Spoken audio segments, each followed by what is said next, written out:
Hi friends, అందరికీ నమస్కారం. Welcome back to our channel.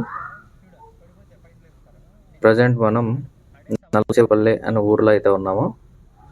ఈరోజు మన జర్నీ వచ్చేసి ఈ నల్లచెరువుపల్లె నుంచి పుష్పగిరి అనే ఊరు వరకు అయితే ప్రయాణం చేస్తూ ఉన్నాము. ఈ నల్లచెరువుపల్లెలో ఫేమస్ టెంపుల్ మోపూరి దేవాలయాలు చూసుకొని పుష్పగిరిలో ఫేమస్ అయిన చెన్నకేశ్వర స్వామి ఆలయం, అదేవిధంగా కామాక్షి వైద్యనాథ స్వామి వారి ఆలయం, ఈ రెండు ఆలయాలు చూడాలని మనం పుష్పగిరికి అయితే వెళ్తూ ఉన్నాము. సో లేట్ చేయకుండా మన వీడియోని అయితే మొదలు పెట్టేద్దాం. ప్రస్తుతం మనం ఊరైతే దాటేస్తూ ఉన్నాము. చూడొచ్చు, ఈ ఊరు దాటంగానే మనకి పచ్చటి పల్లెటూరి వాతావరణము, చల్లని గాలి, క్లైమేట్ కూడా చూడండి చాలా ప్రశాంతంగా ఉంది, కూల్గా.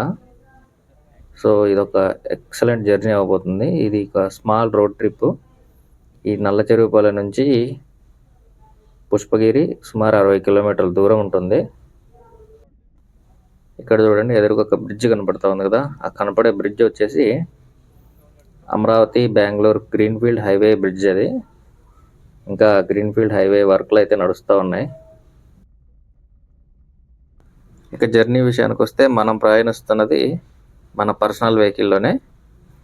ఇక జర్నీ ఏమో నల్లచెరువుపల్లి నుంచి పుష్పగిరికి వెళ్తూ ఉన్నాం కదా.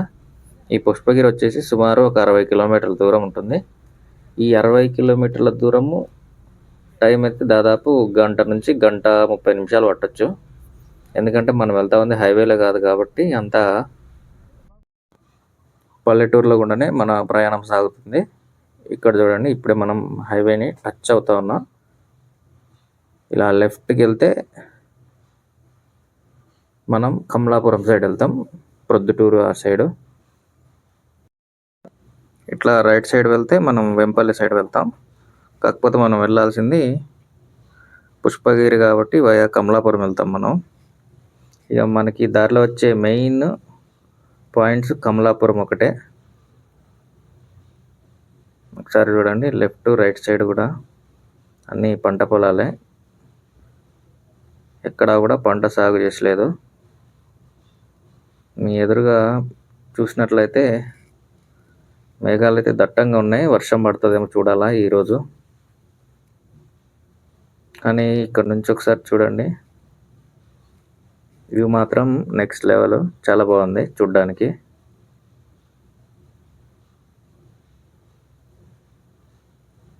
చూడండి, కనుచూపు మేరలో కూడా అంతా బీడు భూములే ఉన్నాయి, అంటే సాగు చేసి పెట్టుకోవడానికి సిద్ధంగా అయితే ఉంచారు పొలాలన్నీ కూడా.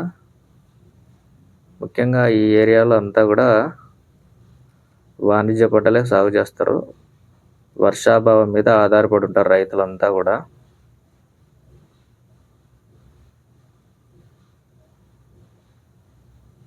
ఒకసారి ఇక్కడ ల్యాండ్స్కేప్ చూడండి, చాలా బాగుంది కదా, చాలా అద్భుతంగా అయితే ఉంది, అలాగే అందంగా కూడా ఉంది.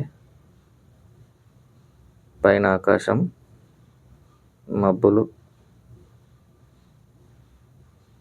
చూద్దాం వర్షం వస్తుందేమో.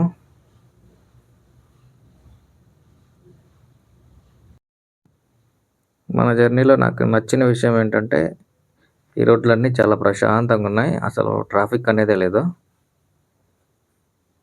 చాలా ప్లెజెంట్ వాతావరణం కూడా. చూడండి, పెద్ద పంట పొలాలు కూడా ఏం లేవు, భూములు మాత్రమే ఉన్నాయి. అక్కడక్కడ సాగు చేస్తున్నది పంట మాత్రం. కారణం ఏంటంటారు? తెలిస్తే కింద కామెంట్ సెక్షన్లో కామెంట్ చేయండి. ఎదురుగా ఒకసారి చూడండి, కొండ మీద చిన్న ఫ్యాన్లు కనబడుతున్నాయి కదా, సో వాటిని విండ్ మిల్స్ అంటారు. ఇక్కడ నుంచి చూస్తే కొండల మీద చిన్న కట్టెపుల్లలు చిక్కినట్లు కనపడుతూ ఉన్నాయి కదా, ఏదో ఆట బొమ్మల్లాగా. కానీ అవి దూరం నుంచి కాబట్టి చిన్నగా కనపడుతున్నాయి. సో దగ్గరికి వెళ్ళి చూస్తే చాలా పెద్దగా ఉంటాయి. సో వాటి నుంచే కరెంట్ అనేది జనరేట్ చేస్తారు ఎయిర్ ద్వారా.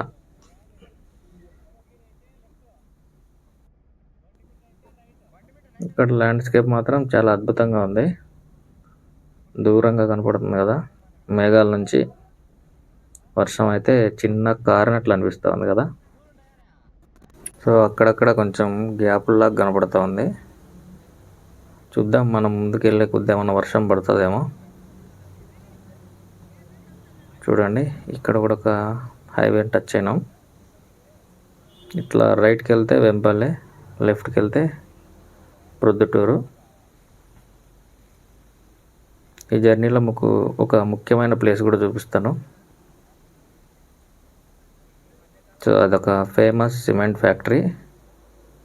ఇప్పటికే చాలామందికి ఒక ఐడియా వచ్చిండాలా, అయినా కూడా లాస్ట్లో మాత్రం చూపించి పేరైతే చెప్తాను. చూపించిన వెంటనే చాలామందికి అయితే ఐడియా వచ్చేస్తుంది, అయినా కూడా చూపించిన తర్వాతే పేరు చెప్తాను. ఇక్కడ నుంచి చూడండి, ఇంతవరకు రోడ్డు మాత్రం సూపర్గా ఉండింది, ఎక్సలెంట్గా. మళ్ళీ ఇది ఓల్డ్ రోడ్, పాతదే ఇది, ఈ ప్యాచులుగా ఉంది.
మనకి చిన్నగా వర్షం అయితే మొదలైపోయింది, తుంపర్లు పడుతూ ఉంది. సో ఇలా వర్షం వస్తే ఇంకా మన జర్నీ మాత్రం అద్భుతంగా ఉంటుంది, చూడ్డానికి కూడా వ్యూస్ నెక్స్ట్ లెవెల్లో ఉంటాయి. చూడండి, రోడ్డు కూడా తడిసింది లైట్గా, కానీ ఇలా వర్షం పడ్డప్పుడు చాలా కేర్ఫుల్గా వెళ్ళాలా, ఎందుకంటే టైర్స్ అనేది స్కిట్ అవుతాయి, బ్రేకులు కూడా సరిగా పడవు. అందుకని కొంచెం స్పీడ్ అయితే తగ్గించుకొని నిదానంగా వెళ్ళాల్సి ఉంటుంది. చూడండి, దారి నుంచి కూడా అంత తుంపరే పడుతుంది, గట్టి వర్షం అయితే కాదు. సో అయినా కూడా చాలా ప్లెజెంట్గా ఉంది ఈ రెయిన్ జర్నీ మాత్రం. ఇక్కడ నుంచి మళ్ళీ ఒక కొత్త రోడ్డుకు ఎంటర్ అయిపోయినాం. సో ఈ రోడ్డు ఎక్కడికి వెళ్తుంది అనేది మీకు ఈ వీడియోలోనే చూపిస్తాను, చూద్దాం పదండి.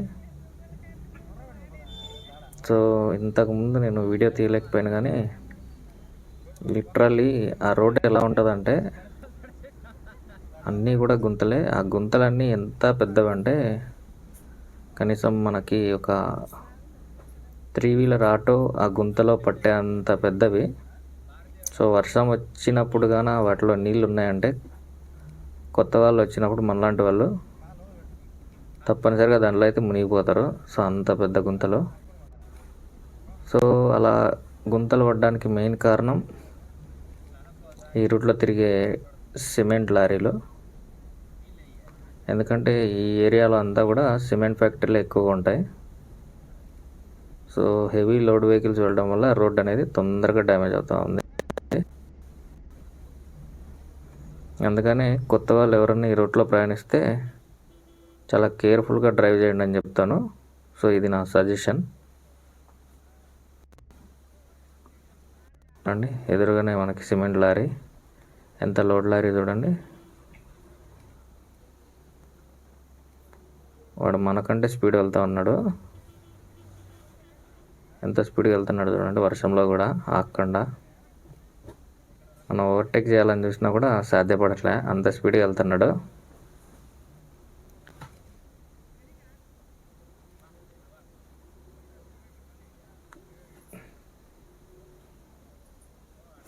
ఏమైనా కానీ మనం అయితే ఓవర్టేక్ చేస్తున్నాం ఈ లారీని, సిమెంట్ లారీని.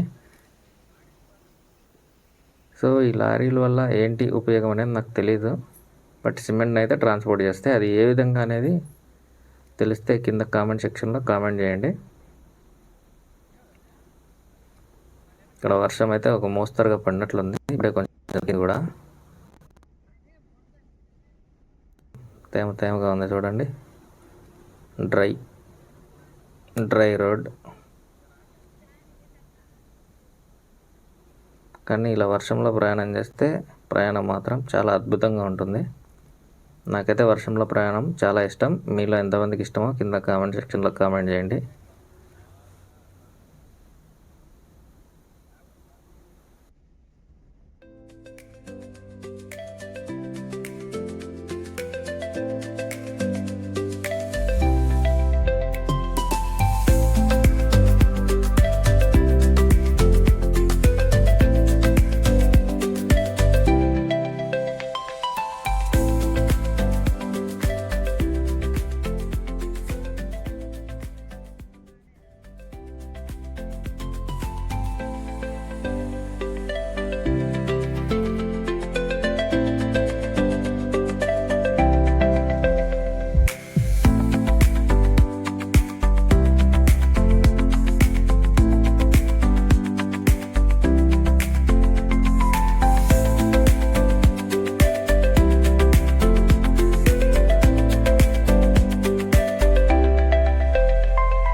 ఒక్కసారి లెఫ్ట్ సైడ్ గమనించండి, మీకు ఒక పెద్ద కంపెనీ కనబడుతుంది కదా.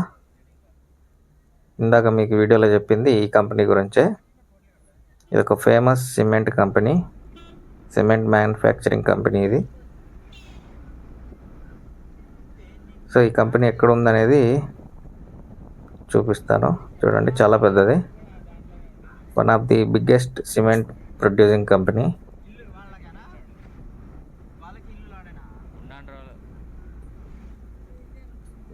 ఈ కంపెనీ వచ్చేసి నల్లింగాయపల్లి అనే ఊర్లో ఉంటుంది.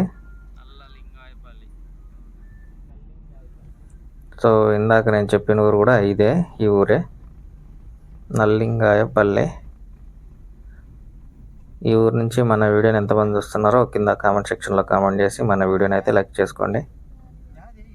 చూశారు కదా, ఇదే ఆ cement company, the famous Bharathi cement company. చాలా పెద్దది. సో దీనికి ఓనర్ వచ్చేసి మన అందరికీ తెలిసిన విషయమే. సో భారతీ రెడ్డి గారే, వైఎస్ జగన్మోహన్ రెడ్డి గారి సతీమణి. సో ఈ సిమెంట్ ప్లాంట్కి చాలా పెద్ద పార్కింగ్ యార్డ్ ఉంటుంది లారీలకి. అవంతా కూడా ఫుల్ అయిపోయి చూడండి, రోడ్డుకి పక్క కూడా లారీలు అనేది పార్కింగ్ చేసినారు. సో ఈ లారీలు చాలా పెద్దవి చూస్తున్నారు కదా, హెవీ లోడ్ వెహికల్స్ ఇవి. సో దీంట్లో అంతా కూడా సిమెంట్నే ట్రాన్స్పోర్ట్ చేస్తారు. అందుకనే ఈ రోడ్ అనేది చాలా తొందరగా డ్యామేజ్ అవుతుంది. ఇక్కడైతే వర్షం అయితే ఏం లేదు, ఆగిపోయింది. చూద్దాం, దూరంగా అయితే వర్షం పడే సూచనలు కనబడుతున్నాయి. మేఘాలు అయితే చాలా బాగున్నాయి, నల్లగా మబ్బుగా. ఒకసారి చూడండి, రోడ్డు కూడా అంతా ప్యాచ్ రోడ్డే ఉంది. కారణం ఏంటంటే ఈ రూట్లో అంతా కూడా హెవీ లోడ్ వెహికల్స్ తిరుగుతాయి కాబట్టి ఈ గుంతలు అనేది పడింది.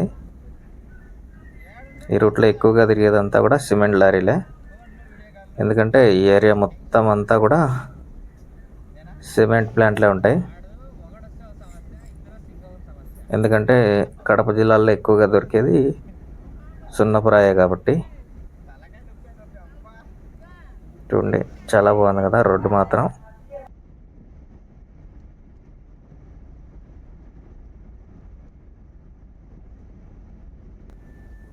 లైట్గా తుంపర్లు అయితే మొదలైపోయింది. మళ్ళీ చూద్దాం, భారీ వర్షం ఏమన్నా వస్తుందేమో. ఇప్పుడు మనం కమలాపురం దగ్గరికి అయితే వచ్చేసినాం. మనకి ఎదురుగా కనపడుతుంది హరిశ్చంద్రపురం. ఆ ఊరు దాటిన వెంటనే కమలాపురం అయితే వస్తుంది. సో మాటల్లోనే మనం కమలాపురానికి వచ్చేసినాం. Welcome to Kamalapuram. కమలాపురానికి స్వాగతం. చూడండి పల్లె వెలుగు బస్సు. ఆ బస్సు కడప నుంచి ప్రొద్దుటూరు వెళ్తూ ఉంది. ముఖ్యంగా కమలాపురం నుంచి మన వీడియోని ఎంతమంది చూస్తున్నారో కింద కామెంట్ సెక్షన్లో కామెంట్ చేసుకొని వీడియోకి అయితే లైక్ వేసుకోండి. సో ఈ వీడియో కనుక మీకు నచ్చినట్లయితే తప్పకుండా లైక్ చేసి షేర్ చేసి కామెంట్ అయితే చేసుకోండి. ఈ కమలాపురం చుట్టుపక్కల చూడాల్సిన ప్రదేశాలు ఏమన్నా ఉంటే కూడా కింద కామెంట్ సెక్షన్లో కామెంట్ అయితే చేయండి. వాటిని అయితే ఎక్స్ప్లోర్ చేద్దాం నెక్స్ట్ వీడియోలో.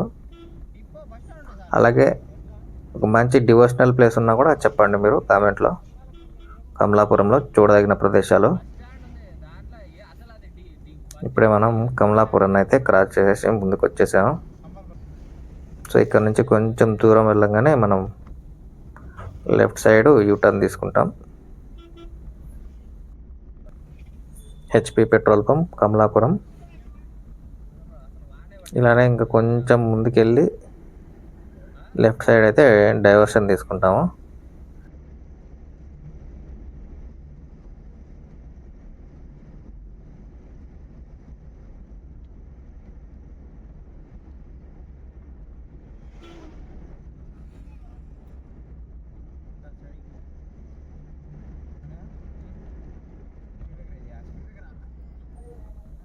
సో ఒకసారి ఇక్కడ గమనించండి, ఈ బ్రిడ్జి పక్కన ఒక రోడ్డు ఉంది కదా, అదేమో పాత రోడ్డు. ఈ బ్రిడ్జ్ ఏమో కొత్త బ్రిడ్జి, ఈ మధ్య కట్టిండేది. ఈ పాత రోడ్డు మీదకి అయితే రాకపోకలు నిలిపివేశారు. అంతా కూడా కొత్త రోడ్డు మీదగానే రాకపోకలు అనేది సాగిస్తూ ఉన్నారు. ఈ బ్రిడ్జ్ అయితే పాపాగ్ని నది మీద ఉంది. చూడండి కొత్త బ్రిడ్జ్ ఈ మధ్య కట్టినారు అనుకుంటాను, అంటే ఈ మధ్య కాలంలోనే. పాత బ్రిడ్జ్ అయితే కాదు. ఆ పాత బ్రిడ్జ్ లెఫ్ట్ సైడ్ నుంచి చూడండి కనపడుతుంది కదా.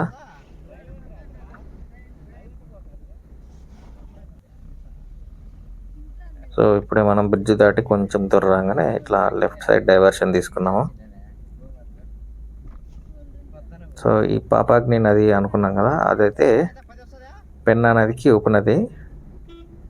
ఈ పాపాగ్ని నది ఒడ్డునే మనకి గండి ఆంజనేయ స్వామి దేవస్థానం ఉంటుంది. సో ఆ దేవస్థానం కూడా చూడడానికి చాలా బాగుంటుంది.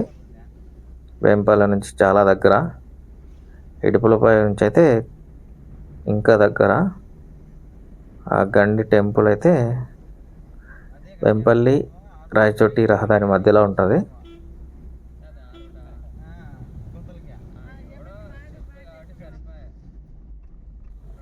ఇక పుష్పగిరి టెంపుల్ విషయానికి వస్తే, పుష్పగిరిలో మొత్తం 2 టెంపుల్స్ ఉన్నాయి. ఒకటి వచ్చేసి మనకి కడప మైదుకూరు హైవే సైడ్ ఉంటుంది. ఆ దారేమో చాలా బాగుంటుంది. అక్కడైతే మనకి చెన్నకేశ్వర స్వామి ఆలయం ఉంటుంది. ఆ ఆలయం కూడా చాలా ఫేమస్. అదే పుష్పగిరి మెయిన్ టెంపుల్ అంటారు. ఇంకా పుష్పగిరి ఊర్లో వచ్చేసి మనకి కామాక్షిదేవి వైద్యనాథ స్వామి ఆలయం ఉంటుంది. ఈ టెంపుల్ అయితే చాలా అంటే చాలా పురాతనమైంది. సుమారు 1000 సంవత్సరాల చరిత్ర ఉందంట. సో మనం ఈరోజు అయితే పుష్పగిరి ఊర్లో ఉన్నటువంటి టెంపుల్ని చూడడానికి వెళ్తా ఉన్నాం. మాటల్లోనే మనం ఒక మంచి ప్లేస్కి అయితే వచ్చాం. సీనిక్ వ్యూ ఇది. డ్యామ్ చూడండి చాలా బాగుంది కదా. కేవలం ఒక్క వెహికల్ వెళ్ళడానికి మాత్రమే ఉంది దారి. అది కూడా ఇది డ్యామ్ యొక్క మరువ. మామూలుగా వాటర్ ఫ్లో ఉండింటే మనకి ఇట్లా వెళ్ళడానికి రాదు. చూడండి ఎంత పెద్దగా ఉందో. ఈ నది అయితే పెన్నా నది.